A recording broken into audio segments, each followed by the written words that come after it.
Hello friends, welcome to Sangeetha's food gallery. നമുക്കിന്ന് ഉരുളക്കിഴങ്ങ് തോരൻ എങ്ങനെയാണ് ചെയ്യുന്നതെന്ന് നോക്കാം. ഇതിനെ ഉരുളക്കിഴങ്ങ് പൊടിമാസ് എന്നും പറയാറുണ്ട്. ഇത് വളരെ എളുപ്പത്തിൽ തന്നെ ചെയ്യാൻ പറ്റുന്ന റെസിപ്പിയാണ്. ഇത് ചെയ്യാനായിട്ട് ഇപ്പോൾ ഒരു കടായി ചൂടാക്കാനായി വെച്ചിട്ടുണ്ട്. ഇതിലേക്ക് 2 ടേബിൾ സ്പൂൺ വെളിച്ചെണ്ണ ചേർത്ത് കൊടുക്കുക. ഇത് നന്നായിട്ടൊന്ന് ചൂടാക്കിയെടുക്കണം. ഈ എണ്ണയൊക്കെ നന്നായിട്ട് ചൂടായിട്ടുണ്ട്. ഇതിലേക്ക് 1 ടീസ്പൂൺ കടുക് ചേർത്ത് കൊടുക്കുക. 1 ടീസ്പൂൺ ഉഴുന്നുപരിപ്പ് ചേർത്ത് കൊടുക്കാം. 1 ടീസ്പൂൺ കടലപ്പരിപ്പ് കൂടെ ചേർത്ത് കൊടുക്കണ്ട. ഇതൊക്കെ നന്നായിട്ട് ചൂടാക്കിയെടുക്കണം. ഇതൊക്കെ നന്നായിട്ട് റോസ്റ്റായി വന്നിട്ടുണ്ട്. ഇതിലേക്ക് 1 സവാള പൊടിയായിട്ട് കട്ട് ചെയ്ത് വെച്ചിട്ടുണ്ട്. ഇത് ചേർത്ത് കൊടുക്കാം. നിങ്ങൾക്ക് ഇതിലേക്ക് സവാളയ്ക്ക് പകരം ചെറിയുള്ളി വേണമെങ്കിലും ചേർത്ത് കൊടുക്കാം കേട്ടോ. 10-15 ചെറിയുള്ളി ചെറുതായിട്ട് കട്ട് ചെയ്തിട്ടും ഇതുപോലെ ചേർത്ത് കൊടുക്കാം. ഇതൊന്ന് വഴറ്റി കൊടുക്കാം. ഇനി ഇതിലേക്ക് 1/2 ടീസ്പൂൺ ഇഞ്ചി വെളുത്തുള്ളി ചതച്ചത് ചേർത്ത് കൊടുക്കാം. അധികം ചേർത്ത് കൊടുക്കേണ്ട ആവശ്യമില്ല കേട്ടോ. 1/2 ടീസ്പൂൺ മാത്രം ചേർത്ത് കൊടുത്താൽ മതി. ഇതൊക്കെ ചെറുതായിട്ടൊന്ന് വഴറ്റി കൊടുത്തിട്ടുണ്ട്. ഇനി ഇതിലേക്ക് 3 പച്ചമുളക് പൊടിയായിട്ട് കട്ട് ചെയ്ത് വെച്ചിട്ടുണ്ട്. ഇത് ചേർത്ത് കൊടുക്കാം.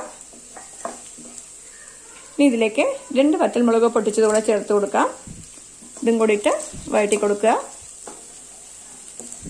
ഇതിലേക്ക് കുറച്ച് കറിവേപ്പില ചേർത്ത് കൊടുക്കാം.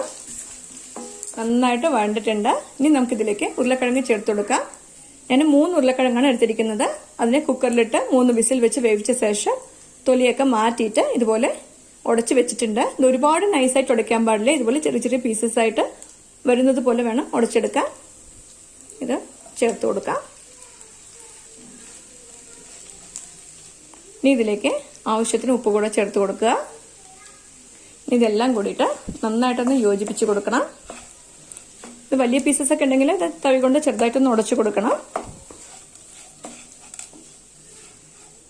നിങ്ങൾക്ക് ഉരുളക്കിഴങ്ങ് വേവിക്കുമ്പോൾ തന്നെ വേണമെങ്കിൽ ഉപ്പിട്ട് വേവിച്ചെടുക്കാം കേട്ടോ. അങ്ങനെയുണ്ടെങ്കിൽ ഇപ്പൊ ഉപ്പ് ചേർത്ത് കൊടുക്കേണ്ട ആവശ്യമില്ല.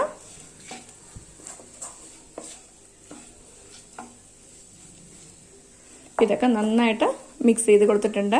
ഇനി ഇതിലേക്ക് 1/2 കപ്പ് ചിരകിയ തേങ്ങ കൂടെ ചേർത്ത് കൊടുക്കുന്നുണ്ട്. ഇതും കൂടിയിട്ട് നന്നായിട്ടൊന്ന് യോജിപ്പിച്ച് കൊടുക്കാം. ഇതൊക്കെ നന്നായിട്ട് യോജിപ്പിച്ച് കൊടുത്തിട്ടുണ്ട്. ഇനി നമുക്ക് അടുപ്പ് ഓഫ് ചെയ്ത് കൊടുക്കാം. ഇപ്പം നമ്മുടെ ഉരുളക്കിഴങ്ങ് തോരൻ റെഡിയായി കഴിഞ്ഞു. ഇത് വളരെ സിമ്പിളായിട്ട് എളുപ്പത്തിൽ തന്നെ ചെയ്യാൻ പറ്റുന്ന റെസിപ്പിയാണ്. നിങ്ങൾ എല്ലാവരും ഈ റെസിപ്പി ട്രൈ ചെയ്ത് നോക്കണം. ഇഷ്ടമായെങ്കിൽ ലൈക്ക് ചെയ്യാനും ഷെയർ ചെയ്യാനും സബ്സ്ക്രൈബ് ചെയ്യാനും മറക്കരുത്. നിങ്ങളുടെ ഫീഡ്ബാക്ക് അറിയിക്കും വേണം. Thanks for watching.